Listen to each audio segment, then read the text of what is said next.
আসসালামু আলাইকুম ওয়া রাহমাতুল্লাহি ওয়া বারাকাতুহু। বিসমিল্লাহির রহমানির রহিম। আলহামদুলিল্লাহ ওয়াসসালাতু ওয়াসসালামু আলা রাসূলিল্লাহ ওয়া আলা আলিহি ওয়া সাহবিহি আজমাইন ওয়া বাদ। প্রশ্ন আমাদের কাছে 15টি সামনে আছে, সময় সামনে রেখে হয়তো 10 অথবা 15টি চেষ্টা করব। আল্লাহ যেন তৌফিক দান করেন এবং আল্লাহ আপনাদেরকে ধৈর্যের সাথে ইলম হাসিলের তৌফিক দান করেন এবং আপনাদের এই মজলিসে আপনাদের সকলের জন্য সার্বিক বরকত দান করেন। প্রথম প্রশ্ন করেছেন এক ভাই, আসসালামু আলাইকুম রহমতুল্লাহ। ওয়ালাইকুম আসসালাম রহমতুল্লাহ বরকাতুহু। বলছেন আয়াতুল কুরসি কি বলে শুরু করব? আয়াতুল কুরসি কি বলে শুরু করব? আয়াতুল কুরসি মানে এমন একটি আয়াত যে আয়াতে আল্লাহর কুরসির কথা উল্লেখ করেছেন রব্বুল আলামিন। জানা আছে আমাদের মানুষরা সূরা ফাতিহার পরে সূরা ইখলাস, নাস, ফালাকের মতোই কি মুখস্থ করে? আয়াতুল কুরসি মুখস্থ করে, কিন্তু এটাকে একটু বিকৃত করে আমাদের লোকেরা বলে আয়াতুল কুরসি। অনেক বক্তাদের শোনা যায় এরকম বলে না, আয়াতুল কোনো জিনিস আছে নাকি? কি আয়াতুল কুরসি? কি আয়াতুল কুরসি? কুরসির আয়াত। জি, তো আয়াতুল কুরসি কি দিয়ে পড়বেন? কোরআনের আয়াত পড়লে শুরু করলে প্রথমখানে কি বলতে হবে? আল্লাহ কোরআনে বলছে ফাইজা কারাতাল কোরআন ফাস্তাইজ বিল্লাহি মিনাশ শাইতানির রাজিম, সূরা নাহলে।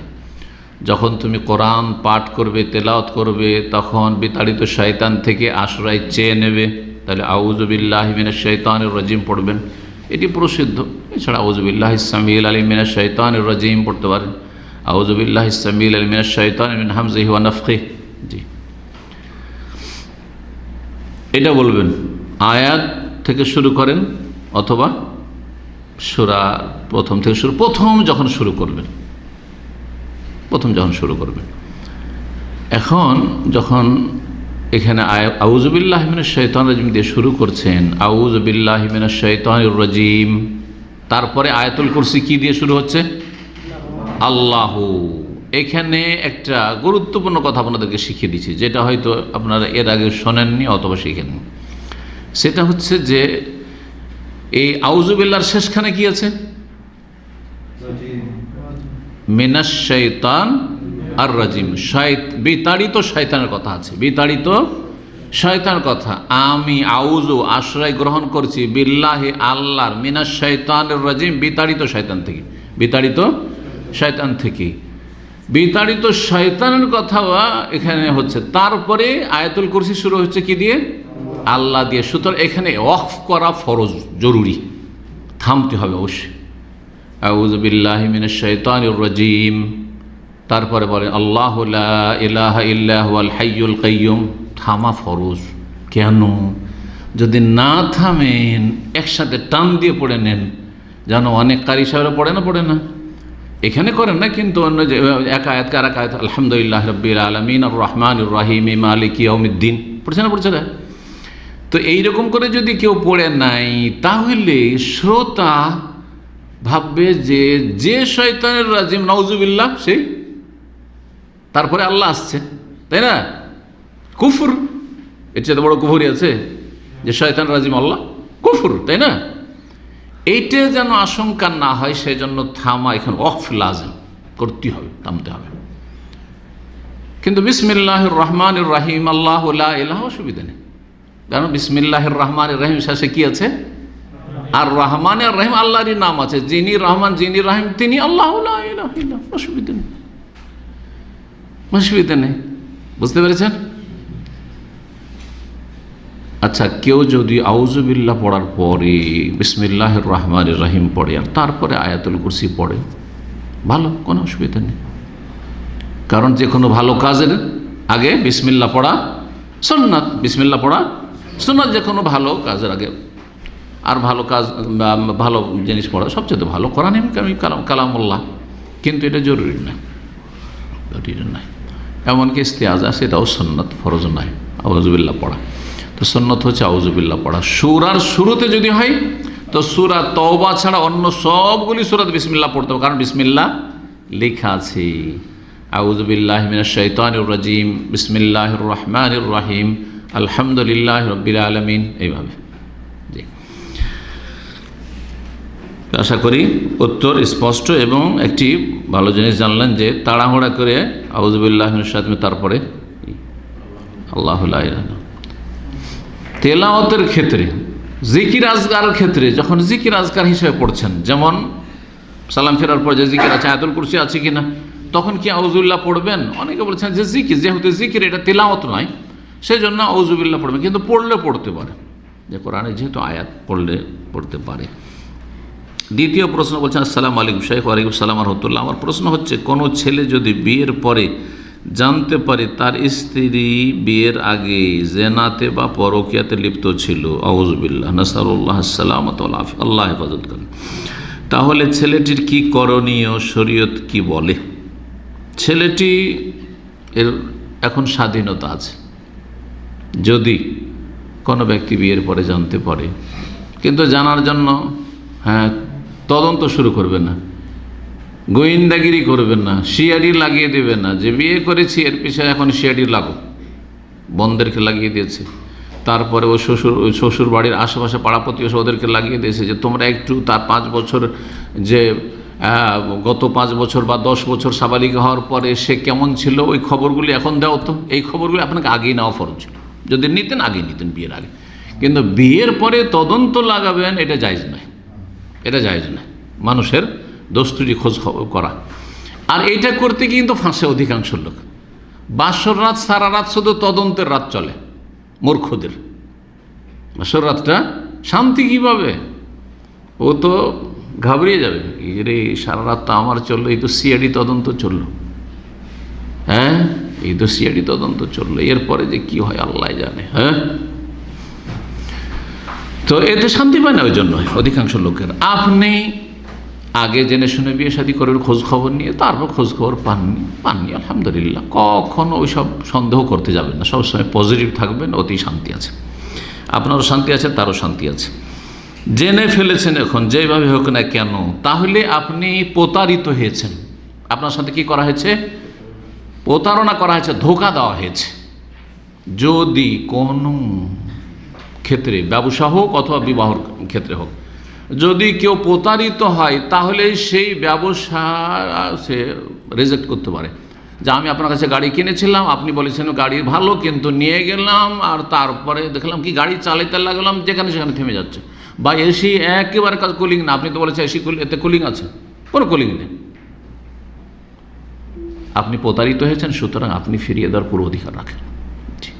ঠিক ওই রকমই বিয়ে করে নিয়ে এসছেন ভালো বলে কারো মেয়ে, আর তারপরে জানতে পারলেন যে এইরকম হয়ে গেছে, তার বাপ মাকে গিয়ে বলবেন যে আপনারা আমাদের সাথে প্রতারণা করেছেন, আপনার মেয়ে ভালো বলে আমার সাথে দিয়েছেন আর ভালো বলে বিয়ে করেছে, কিন্তু ভালো না, সুতরাং এই ফেরত, তালাক, জায়েজ, জায়েজ। এখন আরেকটা প্রশ্ন করে জায়েজ বলি তখন, কারণ অনেকের ভালোবাসা হয়ে গেছে, ছাড়তে পারছে না, ওকে ও ছেড়ে থাকতে পারবে না, ওকে যদি রাখতে চাই তো রাখতে পারবো কি না? হ্যাঁ রাখতে পারবেন, কিন্তু রাখলে শর্ত হচ্ছে সম্মানের সাথে রাখবেন। আল্লাহ কি বলেছেন? আত-তালাকু মাররাতান ফাইমসাকুম বিমারুফিন আও তাসরিহুন বিইহসান। ইমসাকুন বিমারুফ, যদি রাখো তো ভালো আচরণের সাথে রাখো, আর যদি ছাড়ো তো সসম্মানে বিইহসান, ভালো আচরণ করে ছাড়ো, লাজ্জুতা নয়, লাঞ্ছিত করে নয়, ছাড়বো তো একে ভালো করে, একে ধাক্কা মাক্কা দিয়ে কষ্ট দিয়ে মানসিক শারীরিক শাস্তি দিয়ে ছাড়ো না, মোটেই জায়েজ নয়। দুই ক্ষেত্রে আল্লাহ, এক ক্ষেত্রে মারুফ বলেছেন আর এক ক্ষেত্রে ইহসান বলেছেন। মারুফ, যে কোনো ভালো কাজকে মারুফ বলা হয়, যে কোনো ভালো কাজকে মারুফ বলা হয়। তো আপনি রাখলে ভালো করবেন, ভালো করা হচ্ছে তাকে মানসিক যন্ত্রণা না দেওয়া, তাকে যখন তখন খোঁটা না দেওয়া, অপদস্থ না করা, লাঞ্ছিত না করা। একটু কিছু ভুল ত্রুটি হলে তুমি খারাপ, তোমার বংশ খারাপ, তোমার মা খারাপ, সেজন্য তুমি খারাপ, তুমি তো এই কাজ করেছো, হারামই কথা, সব কথা বলা। রাখলে সসম্মানে রাখেন, তাকে লাঞ্ছিত করে রাখবেন, জায়েজ না। ছাড়বেন সুন্দর আচরণের সাথে ছাড়বেন, আর রাখবেন ভালো করে রাখবেন। তওবা করে নিয়েছে তাবাল্লাহু আলাইহি, তওবা যদি করে থাকে খালেস অন্তর থেকে, তওবা তো রাখতে পারেন। আপনি ভালো মানুষ, তওবা না করলে রাখবেন না, তওবা না করলে আর এখানে একটি কথা বলা জরুরি, হরমা যালিকাল মুমিনিন, যার পেশাই হচ্ছে ব্যভিচার করা, সে পুরুষ হোক আর নারী, এটা মুমিনদের জন্য হারাম যে ওই রকম স্বামী রাখবে আর ওইরকম স্ত্রী রাখবে। লুচ্চা স্বামী, তার সাথে থাকা যায় না। একবার ভুল হয়েছে, তওবা করছে, ঠিক আছে, কিন্তু চিরাচরিত তার বদ স্বভাব, অহরহ, ও বারবার বলছে আর ছাড়ছে না, পায়খানা খাওয়া গরুর মতো হয়ে গেছে। এইরকমই মহিলা, ওর চালচলনে কোনো পরিবর্তন আসেনি, এখনও তার সলাতে কোনো রকমের একাগ্রতা নেই, মনোযোগী নয়, চোখের সামনে পড়ে, নামাজ পড়ে না, তওবা করে না। তওবা শুধু মুখে তওবা নয়, তওবা করলে তার অবস্থার পরিবর্তন হবে, অনুতপ্ত হবে, লজ্জিত হবে, আল্লাহর কাছে খুব দোয়া করবে, ইস্তিগফার করবে, এবং তার অনেক নেক আমল বাড়বে, গুনাহ মোটে হবে না, বেহায় বেপরদা চলাফেরা করবে না, আবার যার তার সাথে কথা বলছে এমন দেখা যাবে না। এগুলো হচ্ছে তওবার লক্ষণ, যে একটা মেয়ে জেনা ব্যভিচার থেকে তওবা করেছে, ওইরকম একটা পুরুষ জেনা ব্যভিচার তওবা করেছে। কখন বুঝবো? যখন দেখা যাচ্ছে আর কোনো বেগানা মহিলার সাথে সেই রকম রিলেশন করে না, আর এরকম যখন তখন ও চ্যাটিং আর যখন তখন টেলিফোন এগুলো করে না, কিন্তু আবার একজনের সাথে ছুটেছে আর একজনের সাথে এগুলো করছে, তাহলে বোঝা যায় আর বদ স্বভাব যায়নি। জি, তো আশা করি বিষয়টি রাখলে, তওবা যদি করে রাখতে পারবেন, আর যদি ছেড়ে দেন, ছেড়ে দেওয়ার অধিকার আছে, কারণ আপনি প্রতারিত হয়েছেন। সংক্ষেপে 3 নম্বর প্রশ্ন বলছেন, আসসালামু আলাইকুম রহমতুল্লাহ। ওয়ালাইকুম আসসালাম রহমতুল্লাহ। বলছেন যে আমি একটি প্রশ্নের উত্তর খুঁজছি, যে প্রতিষ্ঠানে মদ এবং শুকুর বিক্রি হচ্ছে সেখানে চাকরি করা বৈধ কি না? এটা তো কমন সেন্স একজন মুসলিম বুঝবে। যেখানে মদ বিক্রি হচ্ছে, বার অথবা শুকুরের গোস্ত, হ্যাঁ, শুকুরের গোস্ত, কুকুরের গোস্ত, বিড়ালের গোস্ত, হারাম কিছু সেখানে বিক্রি করা হচ্ছে, সেখানে আপনি সার্ভিস দিবেন, চাকরি করবেন, জায়েজ নয়, হারাম। জি, অর্থাৎ এই চাকরির বেতন হালাল নাকি হারাম? যখন কাজটাই হারাম, সরাসরি কাজটা হারাম, তো আপনার বেতন যা নিচ্ছেন সব হারাম। জি, সব হারাম। জি, রুজি হারাম, আল্লাহ হেফাজত করুক। পশ্চিমা দেশে অনেকে যায়, কোনো শিক্ষিত না, আমাদের জাতির অনেকে যায় শিক্ষিত না, যার ফলে দিনদার ধার্মিক হইলে তো একটু হালাল রুজি তলাশ করে, তখন ও ট্যাক্সি চালায় অথবা কিছু, ভালো কথা, মাশাআল্লাহ। কিন্তু অধিকাংশ লোক দিনদার না, পয়সা চাই, আর এগুলো তো বেশি ইনকাম না। রেস্টুরেন্টে চাকরি নেই। আর ইহুদি নাসারাদের, ইহুদি না খ্রিস্টানদের বিশেষ করে, কারণ ইহুদিরা তো অনেক হারাম থেকে বাঁচে, যদিও তারা মগজুব আলাই, তো এরা শুকুর খায় খ্রিস্টানরা। এখন এই এদের রেস্টুরেন্টে, ওই সব পশ্চিমা রেস্টুরেন্টে চাকরি করে, যেখানে শুকুরের গোস্ত পরিবেশন করতে হয়, তাকে পাকাইতে হয়, অথবা বিভিন্ন কাজে জড়িত থাকতে হয়, রুজি হারাম, রুজি হারাম। করে কি এরা? অনেকে এদের মধ্যে নামাজি, কিন্তু ওই রেস্টুরেন্টে হারাম চাকরি করে। এরা মনে করে যে এই গুনাহগুলি কি করব, এসেছি এদেশে তো কাজ কাম পাচ্ছি না, গুনার কাফফারা হয়ে যাবে, তো মাঝে মাঝে মক্কা আসে, মদিনা আসে, এটা উমরা করে গেল, তোবা ইস্তিগফার করে গেল, মনে করলো যে আর দান খেরাত করলো, বুঝে দান খেরাত করে কাফফারা হয়ে যায়। এত সহজ নাকি? আপনার রুজি 100% হারাম সব। আর রুজিতে সামান্য কিছু ধরেন 2-4-5%, একটা ধরেন মুদিখানার দোকান আছে, আর তাতে কিছু বিড়ি সিগারেট বিক্রি করছে, তো ধরেন যে তাতে কিছু 10% হারাম আছে, তো 10% আপনি দান খেরাত করে দিলেন, মুক্ত হইলেন, সেটা তাও জায়েজ নয়, এই ব্যবসা বলছি না, কিন্তু আশা করতে পারেন যে আল্লাহ আপনাকে মাফ করবেন, আর শাস্তি দিয়েও মাফ করতে পারেন, যদি এটি তওবা নয়। কিন্তু তারপরে কিছুটা আপনি ভালো হওয়ার চেষ্টা করলেন, কিন্তু আপনার পুরো রুজিতে হারাম। ব্যাংকে, সুদি ব্যাংকে চাকরি করবে না, বলছে আমি কিছু দান খেরাত করে দেবো, দিয়ে কাফারা হবে, অত সহজ নাকি? পুরোটা তো হারাম আপনার। ঠিক।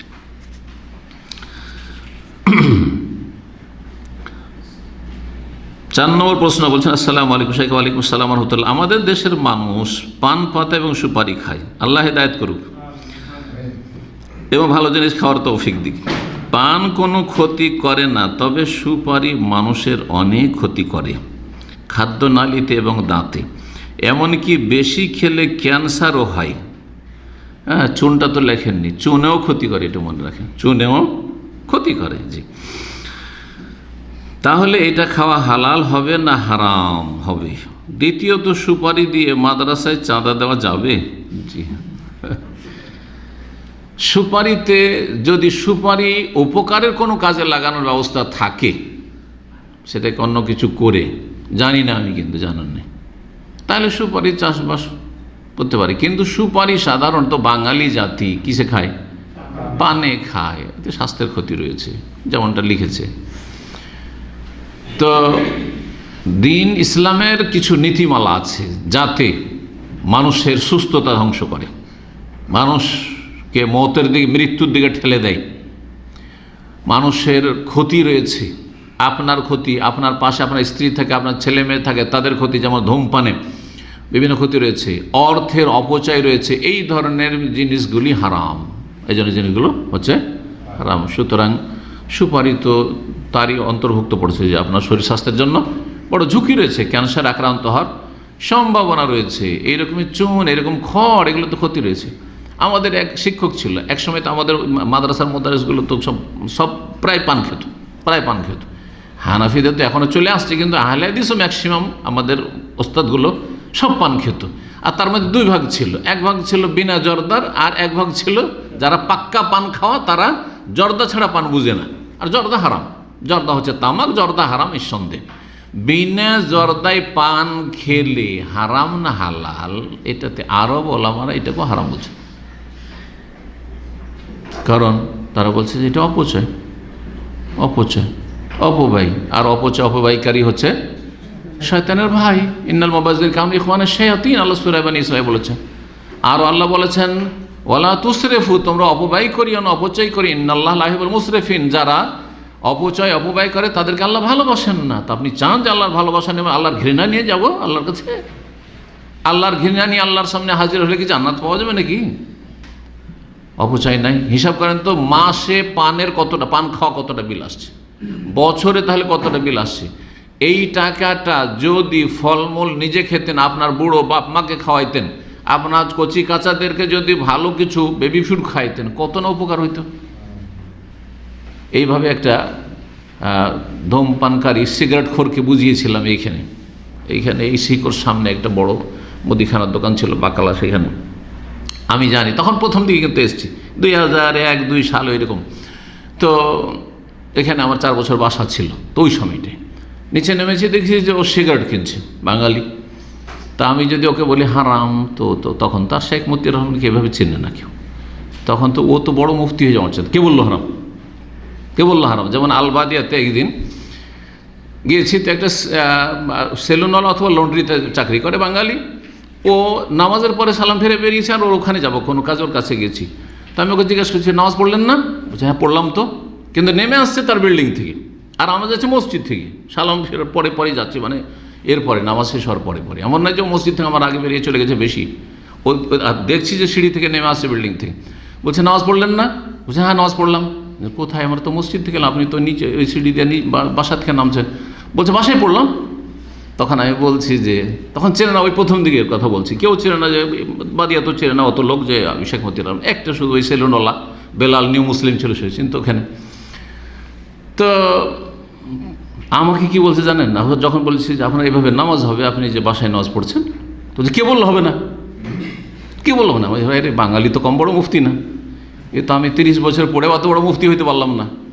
হ্যাঁ, আর 3 বার করে দাওরা আর বুখারী পড়ে মদিনা পর্যন্ত পড়েও তো এত বড় মুফতি হইতে পারলে, যত বড় আপনার কি বলছে, ওই আপনার ছিল মনে হয়, লন্ড্রি ছিল, লন্ড্রির এই লেবারটা এত বড় মুফতি, মাশাআল্লাহ তাবারাকাল্লাহ। কথা বলছেন তো? বাঙালি এরকমই বুফিয়াতে বসে দেখবেন, না হোটেলগুলোতে বাঙালি হোটেলে বসে দেখবেন, কত যে ফতোয়া আসে চারিদিক থেকে, কান শুনতে এই দিক থেকে ফতোয়া, ওই দিক থেকে ফতোয়া চলছে, মাশাআল্লাহ।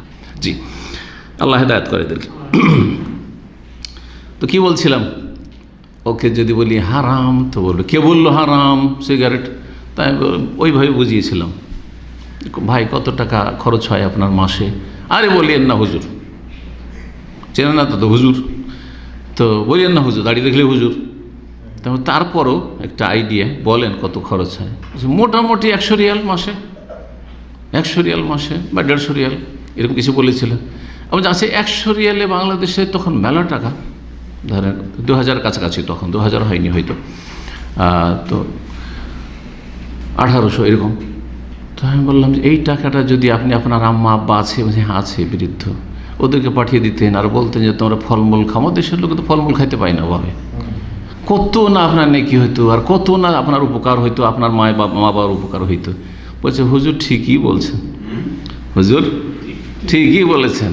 কথা বলছেন, এটা হচ্ছে দাওয়াতের হিকমত নতুন লোকদেরকে। তো যাই হোক, কি বলছিলাম? হ্যাঁ, পান।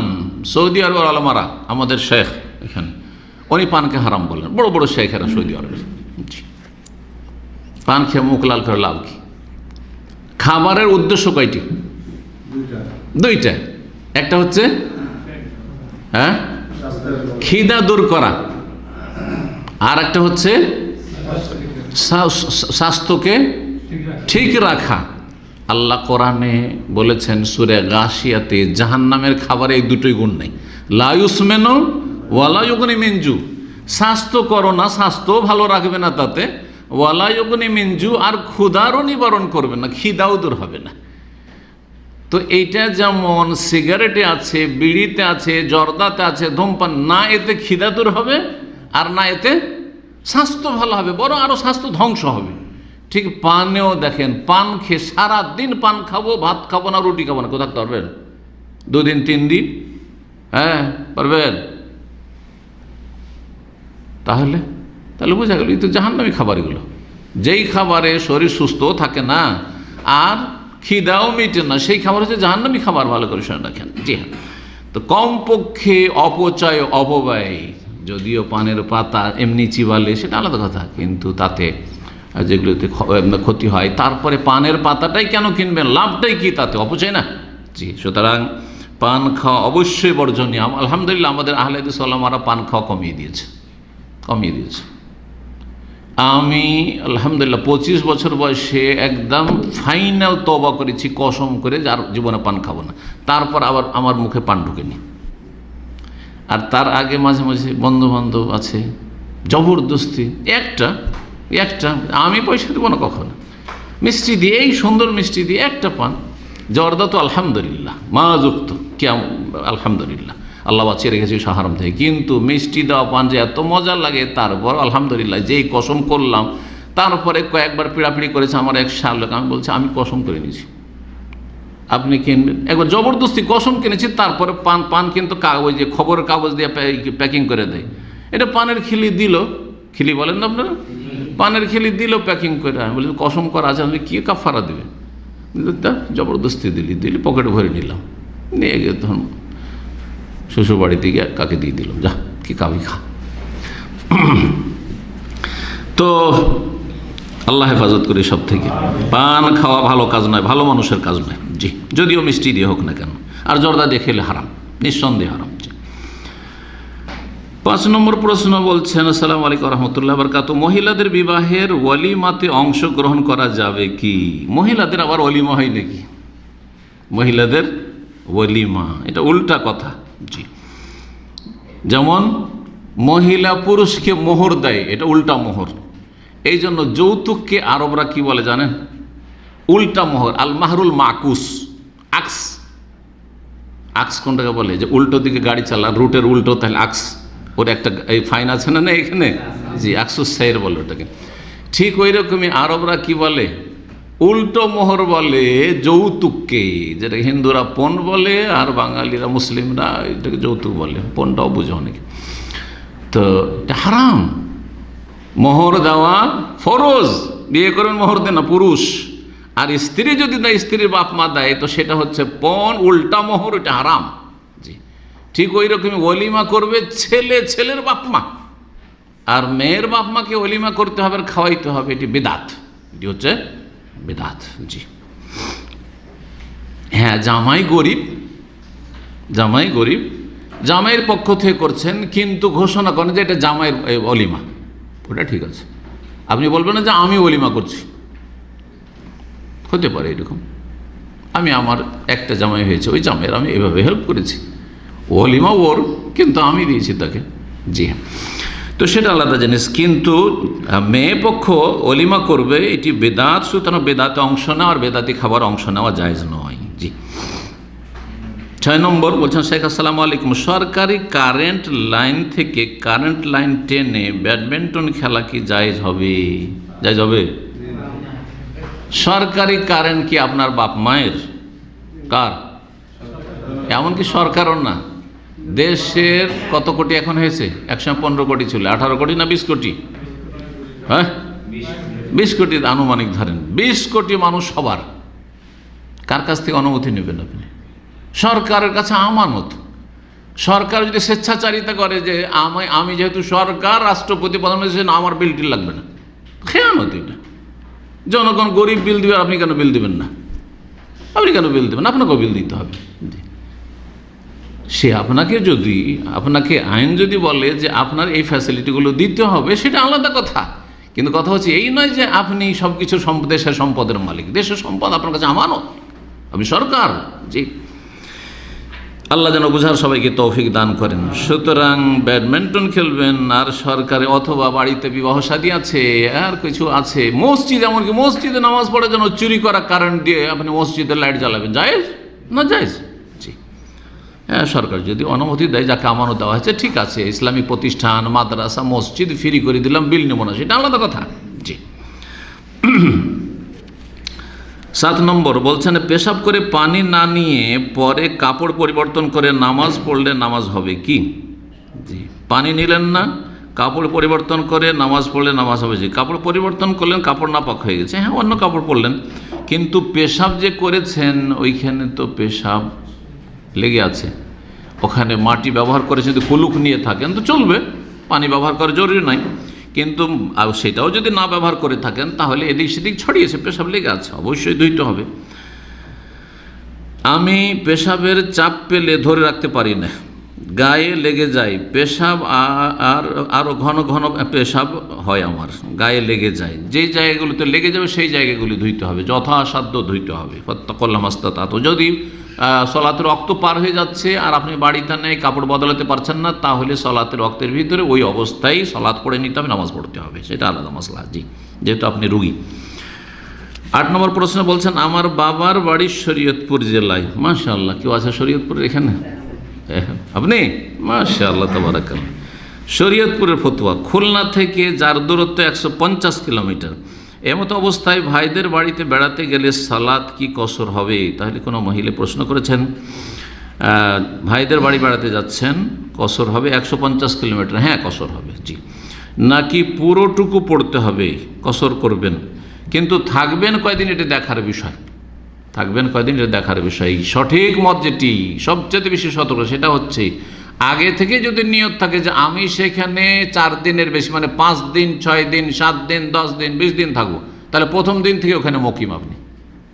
কিন্তু 4 দিনের ভিতরে ফিরে চলে আসবে, 1 দিনের জন্য যাচ্ছি, 2 দিন, 3 দিন, 4 দিনের জন্য যাচ্ছি, শুধু ওখানে গিয়ে 4 দিন স্টে করবো, অবস্থান করবো, তাহলে আপনি মুসাফির। আপনারা জানেন যে মক্কা যাচ্ছেন, মদিনা যাচ্ছেন, মদিনায় আমি 5 দিন থাকবো, তাহলে প্রথম দিন থেকে আপনি সেখানে মুকিম। ইমামের পিছনে তো আপনার কসর চলবেই না, কিন্তু এমনি একা পড়লেও কসর চলবে না, কারণ আপনি 5 দিনের জন্য গিয়েছেন। কিন্তু 7 দিন থাকবেন মক্কা মদিনা মিলে, 3 দিন মক্কায় আর 4 দিন মদিনায় ধরেন, তাহলে কোনো জায়গায় আপনি 5 দিন, যেহেতু 4 দিন বেশি থাকলেন না, সুতরাং আপনি এই 7 দিন কী করতে থাকেন, বা 4 দিন 8 দিন হয়ে গেল, কিন্তু 4 দিন 5 দিন এখনও হয়নি, তাহলে কসর করবেন। আর রাস্তাতে যখন চলমান অবস্থা আছেন তখন কসর করবেন। যদিও আপনি 20 দিনের জন্য মক্কা যাচ্ছেন, রিয়াজ যাচ্ছেন, 20 দিন থাকবেন, তাহলে রিয়াজে পৌঁছে যাওয়ার পরে মুকিম, কিন্তু আপনি রাস্তাতে মুসাফির, কসর করবেন।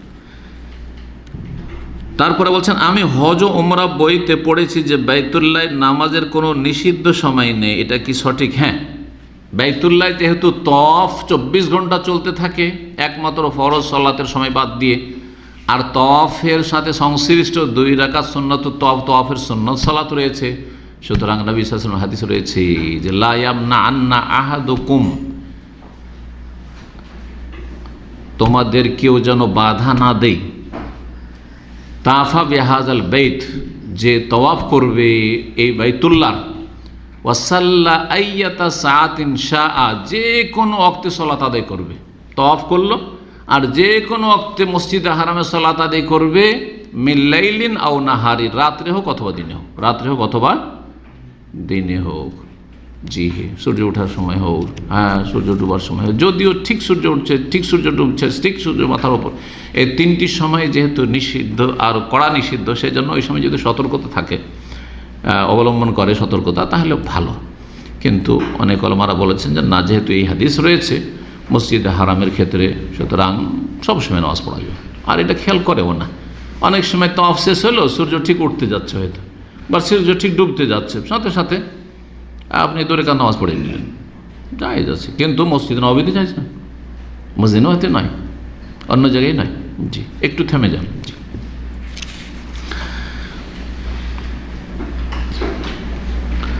9 নম্বর প্রশ্ন, গুরুত্বপূর্ণ প্রশ্ন। বলছেন, আসসালামু আলাইকুম শেখ। ওয়ালাইকুম আসসালাম রহমতুল্লাহ। আমার শ্বশুর বাড়িতে আমার শাশুড়ির সাথে কোনোভাবেই যদি না পড়ে, এই পড়ে ভাষাটি বুঝি না, হয়তো আঞ্চলিক ভাষা লিখেছে, আমাদের এলাকায় না বনে, ওর সাথে বনছে না, কোনটা বলেন আপনারা?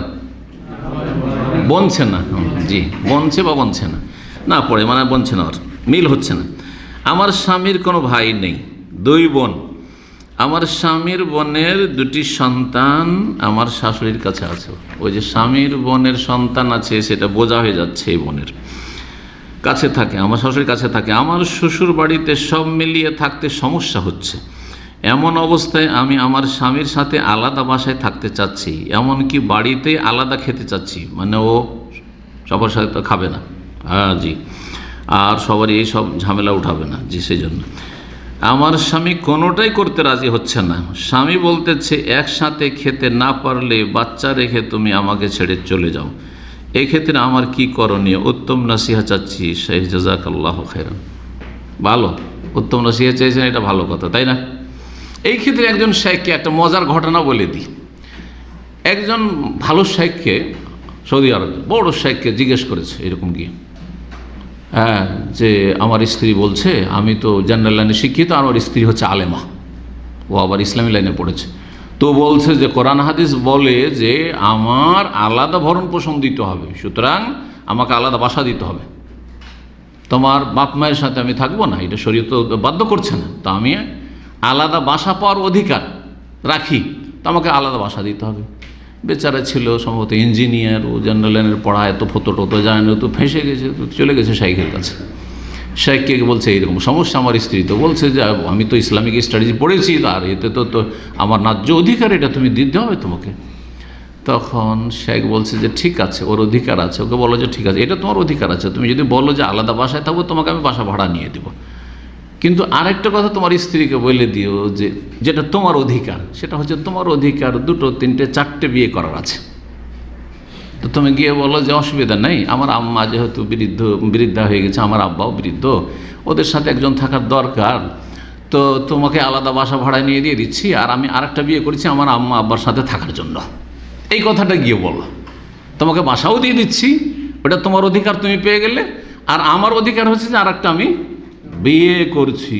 এই কথা বলতে ওই মহিলা বলছে যে না না না না, ওটা দরকার নেই, ওটা দরকার নাই, ওটা করতে হবে না, অসুবিধা নেই, তোমার আব্বার সাথে থাকবো, তোমার আম্মার সাথে থাকবো, অসুবিধা নেই।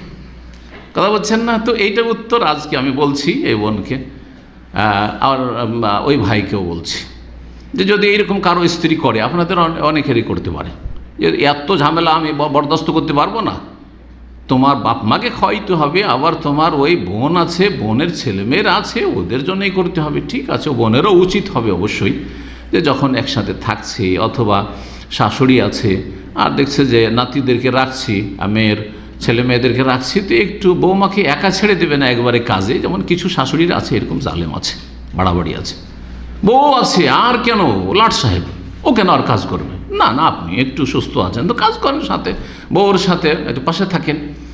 আর বোন ননদগুলো কাজই করতে চায় না, ওটাও করতে হবে, ওটাও উচিত যে তোমরা এখানে যখন আছো, হ্যাঁ, তো তোমরাও কাজ করবে, সহযোগিতা করবে, এটাও হইতে হবে, ব্যালেন্সটা ঠিক থাকতে হবে। তো এখানে এখন বলি এই বোনকে যে আপনার অধিকার আছে, ঠিক আছে, কিন্তু আপনার স্বামীকে যথাসাধ্য সন্তুষ্ট রাখতে হবে, যথাসাধ্য সন্তুষ্ট রাখতে হবে। আর আপনি যদি আলাদা এইভাবে জবরদস্তি করে থাকতে চান, তাহলে আপনার স্বামী তো সন্তুষ্ট হবে না, তার স্বামী অসন্তুষ্ট থাকলো।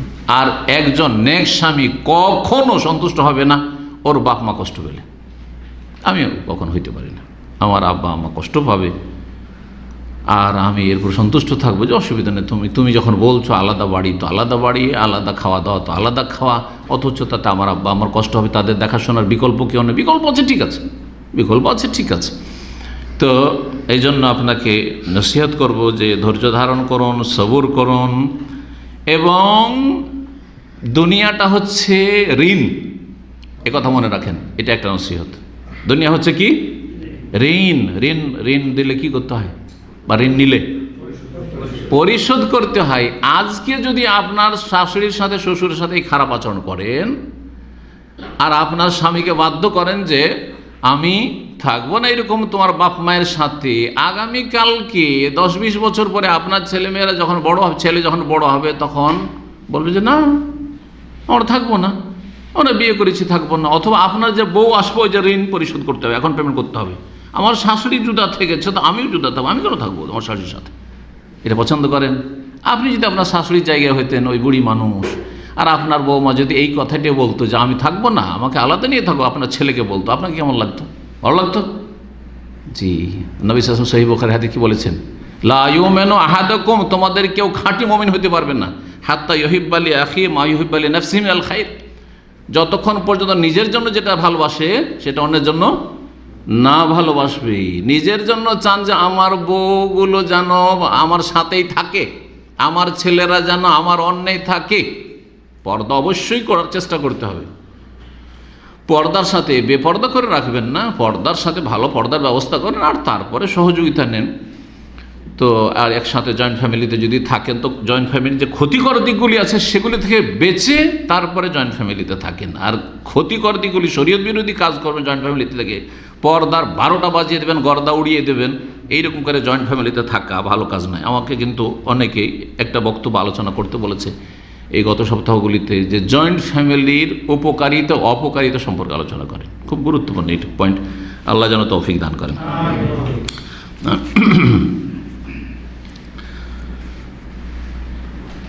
10 নম্বর প্রশ্ন বলছেন যে আমাদের মসজিদের জায়গায় সংকীর্ণতার জন্য মুয়াজ্জিনের থাকার ব্যবস্থা মসজিদের বারান্দায় করা হয়েছে। মুয়াজ্জিন ধর্মীয় শিক্ষার পাশাপাশি অনলাইনে কাজ শেখার জন্য কম্পিউটার কিনেছে, তো অনলাইনে কাজ শেখার জন্য ইন্টারনেটের প্রয়োজন হয়, সেই জন্য তিনি তার ঘরে ওয়াইফাই এর সংযোগ নিতে চাচ্ছে, এটা কি জায়েজ হবে? ইন্টারনেট জায়েজ না না জায়েজ? কিন্তু ইন্টারনেট হচ্ছে পানির মতো নয়, পানি সবই ভালো, নিজে খেলেও ভালো আর কাউকে দিয়ে দিলেও ভালো, তাই না? তাই না? কিন্তু ছুরি, অস্ত্র, পেস্তুল কীরকম? ছুরি দিয়ে পেঁয়াজ রসুনও কাটতে পারেন, আবার মানুষও কাটছে, খুনিরা কি করছে? মানুষ কাটছে, চোর ডাকাত ছিনতাইকারীরা। তো ঠিক ওই রকম ইন্টারনেট আর টিভি আর এই মোবাইল ঠিক ওই রকমই সেলাহুন জু হাদ্দাইন, দুটোই কাজে ব্যবহার হয়, ভালো কাজে ব্যবহার হয়, মন্দ কাজ ব্যবহার হয়। তো আপনার মুয়াজ্জিন সাহেব যদি মুত্তাকি পরহেজগার হয়, আল্লাহর ভয় ভীতি আছে, দুনিয়াদার নয়, হ্যাঁ আল্লাহকে ভয় করে, যদি তাকওয়া পরহেজগারি যদি দেখতে পান তাহলে ইন্টারনেট লাগিয়ে দেন, কারণ তার দ্বারা এই ইন্টারনেট দিয়ে উপকার হবে, অপকার হবে না, দিনের খেদমত করবে, সে হারাম কিছু দেখবে না হয়তো। কিন্তু যদি দেখা যায় অনেক মৌলভী সাহেব আছে, অনেক ইমাম মুয়াজ্জিন আছে অসৎ, খারাপ চরিত্র, রিয়াজের এক মসজিদের খাদেম বাঙালি, মসজিদের পাশের রুমে ব্লু ফিল্ম নিয়ে ধরা খেয়েছে আজকে থেকে 17 বছর আগে, আপনাদেরকে বলি। এইরকম যদি চরিত্রে দেখা যায় যে না চরিত্র ভালো না, যখন তখন ফিল্ম দেখে, ওই ইন্টারনেটে থাকলে দুটোই দেখবে, ও ইউটিউব খুললে খারাপও দেখবে ভালোও দেখবে, তাহলে দেবেন না, তাহলে মসজিদের বারান্দাতে ইন্টারনেট ফ্যাসিলিটি দেবেন না। তাহলে এই মুয়াজ্জিনকে আপনাকে দেখতে হবে যে সে পরহেজগার কিনা, আল্লাহকে ভয় করে কিনা। জি, 11 নম্বর প্রশ্ন করেছেন, আসসালামু আলাইকুম। ওয়ালাইকুম আসসালাম ওয়া রাহমাতুল্লাহ। আমি একজন ইঞ্জিনিয়ার, আমার চলার মতো টাকা পয়সা থাকলেই হবে, আলহামদুলিল্লাহ, আল্লাহ বরকত দিক। আমি এখন আলেম হতে চাই, আল্লাহ যেন তৌফিক দান করেন এবং এই সৎ নিয়তপূর্বক তৌফিক দান করেন। আমাকে কিভাবে কি করতে হবে বিস্তারিত জানাবেন প্লিজ।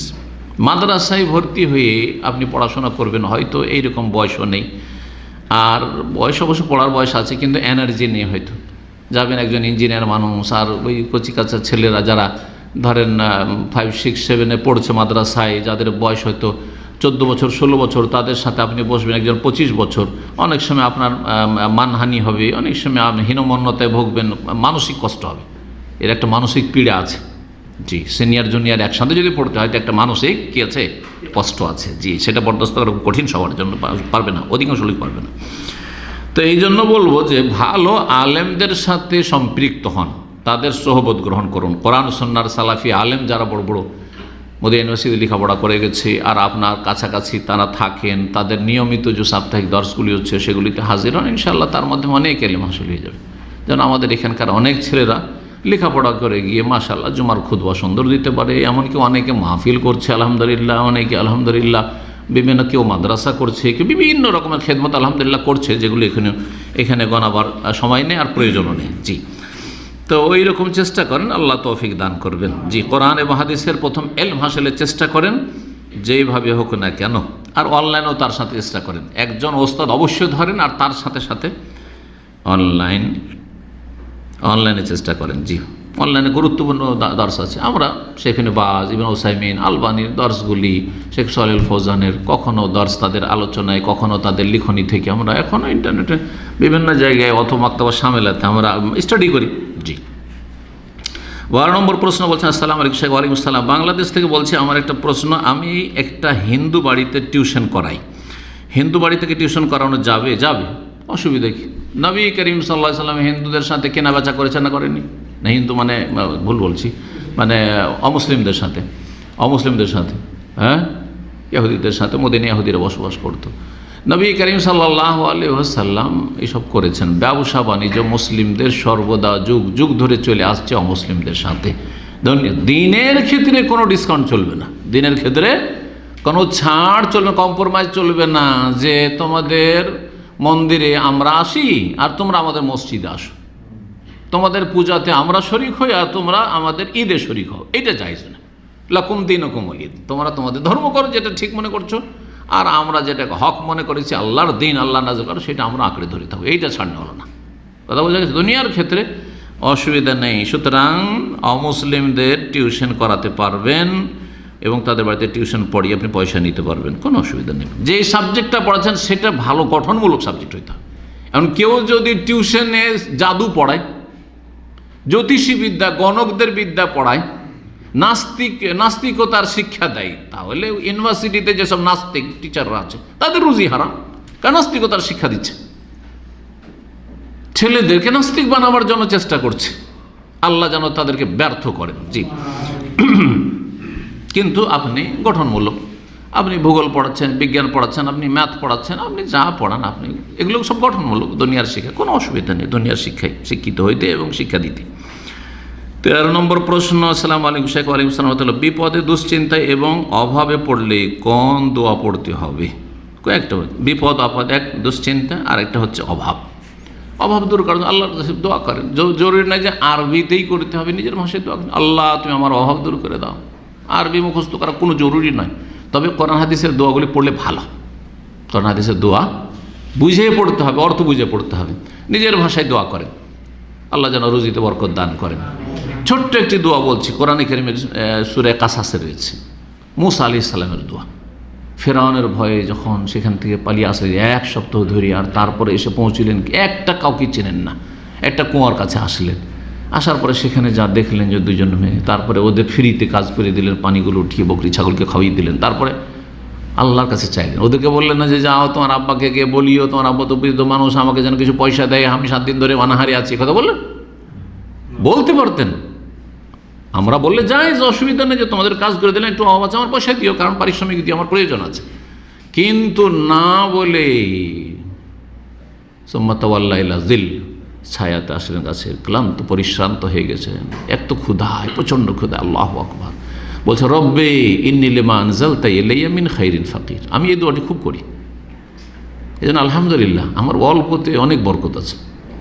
আমি অনেক টাকার মালিক নই, কিন্তু কখনো অভাবীও নেই আলহামদুলিল্লাহ। আমি নিজের জীবনে কোনো অভাব অনুভব করিনি, যখন যেমনটা থেকেছে তখন তেমন খরচ করেছি। যতটা চাদর লম্বা ততটা পা লম্বা করেছি, চাদরের চাইতে পা লম্বা কখনো করিনি, বরং চাদরকে একটু লম্বাই থাকতে দিয়েছি যাতে ঠান্ডা না ঢোকে, কথা বোঝা গেছে তো? আলহামদুলিল্লাহ। জি, এটা একটা হেকমা খুব জরুরি। আপনার যেমন যখন ইনকাম আছে আপনি ওইভাবে চলে না। রব্বে ইন্নী লিমা আনজালতা ইলাইয়া, আল্লাহ হে আমার রব, হে আমার প্রতিপালক। রবকে সম্বোধন করছেন, যিনি পালনকর্তা, প্রতিপালন করেন আমার আপনার। ইন্নী লিমা আনজালতা ইলাইয়া মিন খাইর, যেই কল্যাণ, যে রুজি আমার জন্য তুমি নামিয়েছ আমার ভাগ্যে, যেটা আছে আমার জন্য লিখা। ফাকির, আমি মহতাজ হয়েছি, মুখাপেক্ষী হয়েছি, আমি অভাবী হয়েছি, ছোট্ট দোয়া। কিন্তু দেখেন, দোয়া শুধু মুখে পড়লে হবে না, একজন মুখে পড়ছে, একজন অন্তর থেকে পড়ছে। আসমান জমিন পার্থক্য রয়েছে। অন্তর থেকে পড়ছে, অন্তর লাগে, মন লাগিয়ে পড়ছে না। যেমন জবান পড়ছে তেমন আপনার অন্তর পড়ছে, তেমন আপনার প্রতিটি অঙ্গ প্রত্যঙ্গ তার সাথ দিচ্ছে। এ হচ্ছে দোয়ার মতো দোয়া।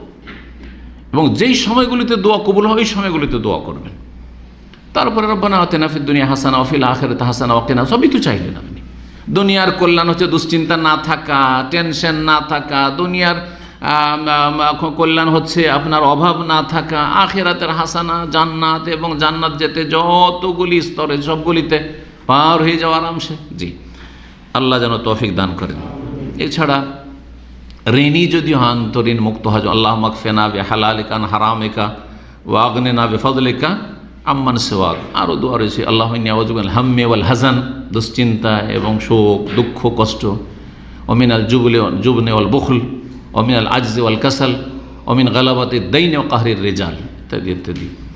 এইসব দোয়াগুলি রয়েছে, যদি মুখস্থ থাকে তো ভালো, আর না হলে নিজের ভাষায় যেমনটা বললাম দোয়া করবেন। 14 নম্বর প্রশ্ন শেষ হয়ে যাচ্ছে। বলছেন, কোন দেশের সরকার বিদেশিদের মাছ ধরতে নিষেধ করে? এই ভাই কোন একটা বিশেষ দেশের নাম নিয়েছে, সৌদি আরব নয়, অন্য কোনো দেশের, কিন্তু আমি দরকার নেই নাম নেওয়ার, সেই জন্য নাম নেইনি। বিদেশিদের মাছ ধরতে নিষেধ করে, কিন্তু স্থানীয়দের ধরার অনুমতি আছে। আমার মনে হয় যাদের লাইসেন্স আছে তাদের, কিন্তু দেশি আর বিদেশির পার্থক্য আছে এরকমটা আল্লাহ আলম হইতেও পারে, আবার মানুষের তৈরি করা আইন। তারপরেও যদি কেউ মাছ শিকার করে তাহলে তার মাছ থেকে উপার্জিত রুজি কি হালাল হবে? সরকারের আইন অমান্য করা গুনহার কাজ। সরকারের আইন অমান্য করা গুনহার কাজ, যদি সেই আইনটি সরাসরি ইসলামের সাথে সাংঘর্ষিক না হয়।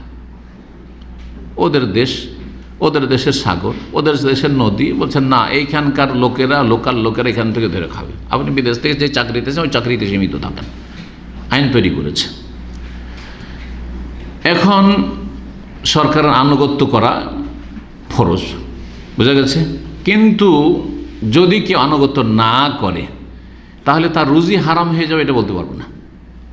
কারণ সরাসরি যে রুজিটা নিচ্ছে মাছ থেকে, মাছটা তার হালাল, মাছ ধরা হালাল, মাছ শিকার করা হালাল, সুতরাং তার রুজি হারাম এটা বলবো না। তবে সেই ব্যক্তি গুনাহগার, কিসের গুনাহগার? সরকারি আইন অমান্য করার। ঠিক ওই রকম ফুটপাতে কেউ বিক্রি করে নিল, ধরেন এখানে কি নিষেধ নাই, কিন্তু আতর বিক্রি করে নিল, তাহলে যদি এই মাছ ধরা হারাম, মাছের রুজি হারাম হয়ে যায়, তাহলে তো আতর বিক্রি করে ওই রুজি হারাম হয়ে যাবে, বোঝা গেছে। কিন্তু সে নাজায়েজ কাজ করছে এবং সে গুনার কাজ করছে, আর তারপরে সে রিস্কি, ঝুঁকিপূর্ণ কাজ করছে। নিজের রুজিকে হয়তো নিজে আঘাত করবে, এমন সময় ধরা খেয়ে যাবে। থাকলে যদি বৈধ কাজ করতো তো তার রুজিতে আল্লাহ কত বরকত দিত, আরও 10 বছর চাকরি করতো। কিন্তু সে এমন এক্সিট লেগে গেল যার জীবনে ঢুকতে পারবেন না। এরকম হচ্ছে না? সুতরাং নিজেকে ক্ষতির দিকে ঠেলে দেবেন না। সে সর্বশেষ প্রশ্ন বলছেন, আসসালামু আলাইকুম। ওয়ালাইকুম আসসালাম রহমতুল্লাহ। ফিতরা আমি নিজের ফ্যামিলিরটা কি নিজেই বিলি করব নাকি ফান্ডে জমা করব? নিজেই বিলি করতে পারেন। ফিতরা ফান্ডে জমা করতে হবে এমন কোনো বিধান শরীয়তে নেই। তবে যদি করে ফান্ডে, যে যৌথভাবে একসাথে জমা করে আমরা বেশি বেশি দিতে পারবো, এতে গরিবদের বেশি ফায়দা হবে এই উদ্দেশ্যে, তাতে যদি লাভ বেশি দেখে তাহলে করতে পারে, ফান্ডেও জমা করতে পারে। তবে যার কাছে জমা করবে সে যেন আমানতদার, বিশ্বস্ত হয়, সে যেন মেরে না খায়। আমরা দেখেছি আমাদের দেশের সর্দারগুলিকে, ইল্লা মাশাল্লাহ অধিকাংশই প্রথম যখন এসেছে ফিতরা নেওয়ার জন্য গরিবরা, ঈদের দিন চলে এসে ঈদের পরের দিন, আরে ঈদ হয়েছে আর বেরিয়ে গেছে চাইতে, 2-4 দিন পরে আসতে হয় না, কথা বলছেন। আর যখন চার দিন পর যাচ্ছে তখন বলছে এত দেরি করে এসে তোমার জন্য কি বসে আছি নাকি? আমি কি বেতন খাই যে তোমার জন্য বসে থাকবো? আমি ঈদের দিন থেকে লেগেছি, 2-3 দিন আমি বেতন শেষ করে দিয়েছি। নাই, কিছু নেই। বুঝতে পারলেন কথা? প্রথম দিকে এত তাড়াতাড়ি কেন? আর যদি দেরি করে আসে তো বলছে এত দেরি করে এসে পাওয়া যায়, সব শেষ। এরা খেয়ানতকারী। অনেকে ভাগ বসিয়ে দেয়, বলছে 8 ভাগের 1 ভাগ আমার, সর্দারদের না। হারাম। তুমি নিজের সংসারের কাজ করছো 24 ঘন্টা, তার মধ্যে কিছু সময় ফকির আসলে একটু দিয়ে দিলে, অতি 8 ভাগের 1 ভাগে নিয়ে নেবে না, তাহলে তোমাকে ডিউটি করতে হবে বসে। নবী সাল্লাল্লাহু আলাইহি ওয়াসাল্লাম সাহাবীরা মাঠে ঘাটে গিয়ে ওই উটের যাকাত, বাড়ির সংসার সব কিছু ছেড়ে দিয়ে, কাজকর্ম ছেড়ে দিয়ে যেতেন। ওই রকম কাজ করো তাহলে ঠিক আছে, ফুল টাইম কাজ করে, তাহলে বলা যেতে পারে যে আমি যে যোগ্যতা রাখি সে অনুযায়ী কত টাকা বেতন হইতে পারে, যেই বেতনটা আপনার হয়তো ওই বেতনটা শুধু নিতে পারবেন। আর ধরেন 1 লাখ টাকা জমা হয়েছে, আর 8 ভাগে 1 ভাগ বসিয়ে দিয়ে বসে আছে। মাদ্রাসার মালিক মুক্তাররা অনেকে এরকম কাজ করে, মাদ্রাসা মসজিদের অনেকে এত টাকা আমি কালেকশন করেছি সুতরাং এত টাকা আমার, রুজি হারাম এরকম করে। ঠিক, আল্লাহ যেন বোঝার তৌফিক দান করেন। তো যাই হোক, ফেতরা নিজেই বিলি করতে, সৌদি আরবে থাকছেন দেখছেন না, এখানে নিজেই বিতরণ করেছি আমরা, তাই না? এই আপনারাই দেশে গিয়ে কিন্তু সর্দার আর মণ্ডল মাতবরের কাছে জমা করছিলেন, আর এখানে এসে নিজেই ফেতরা দিচ্ছেন। তাহলে বোঝা গেল যে সৌদি আরব হচ্ছে ইসলামের দেশ, নবী সাল্লাল্লাহু আলাইহি ওয়াসাল্লামের দেশ, মক্কা মদিনার দেশে এখানে আসলটা আছে না, ওই দেশে আসলটা আছে, কিন্তু কিছু সুবিধাবাদী আছে আলেম সমাজ, বলবে না না না আমাদের কাছে জমা করতে হবে, কারণ তাহলে বেশিটা রাখবে ওরা আর বাকিটা অল্প কিছু দান করবে, সেই জন্য।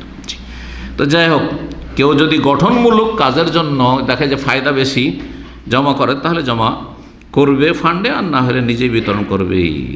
এইখানেই সুন্নাহ কোনটা? সুন্নাত হচ্ছে নিজে নিজে বিতরণ করে দাও, সুন্নাত হচ্ছে বিতরণ করা। তবে মুসলিম সরকার আর বাইতুল মাল আছে, আর মুসলিম সরকার বলছে যে বাইতুল মালে জমা করো, আর মুসলিম সরকার আমানতদার, আলহামদুলিল্লাহ যেমন খোলাফায়ে রাশেদিন ছিলেন ওই রকম যদি হয় আমানতদার, তাহলে ঠিক আছে, তাহলে তখন জমা করবেন। এখানেই প্রশ্নোত্তর পর্ব শেষ করছি। ওয়া সাল্লাল্লাহু আলা নবিয়িনা মুহাম্মদ ওয়া আলা আলিহি ওয়া সাহবিহি আজমাইন।